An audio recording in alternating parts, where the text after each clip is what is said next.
विछा GSN मोहाज़ जे chairman रियाज़ अली चांडियो ऐं नवाज़ शाह भाडाई ऐं ॿियनि साथियुनि सां गॾु सिंध दरियाती पंजाब तरफ़ां 6 केनाल ठाहिण ख़िलाफ़ 6वीं तारीख़ छंछर जे ॾींहुं ख़ैबर बाईपास ते धरणो हणण ऐं अवामी राब्ता मुहिम जे सिलसिले में खंडू स्टाफ पहुतो, जिते कारकुननि संदनि शानदार इस्तक़बाल कयो।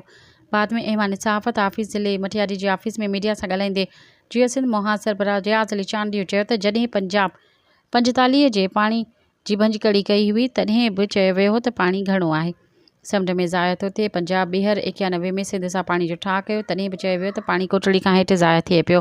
इहो पाणी बचाए मुल्क खे सरसब्ज़ कंदासीं। अॼु जॾहिं सिस्टम 114 AMF पाणी मौजूदु आहे, जंहिं मूजिबि 10 MEF पाणी कोटड़ी डाउन स्ट्रीम ज़रिए समुंड खे ॾियणो आहे, पर 34 सालनि ताईं न समुंड खे पाणी मिलियो ऐं न गुरु बिराज वटि पाणी आहे ऐं न ई सखर बिराज वटि पाणी आहे। मज़ीद ख़बरनि ऐं तफ़सीलात लाइ विज़िट कयो असांजी वेबसाइट www.awamiNewsHD.com ऐं ॾिसंदा रहो अवामी न्यूज़ HD।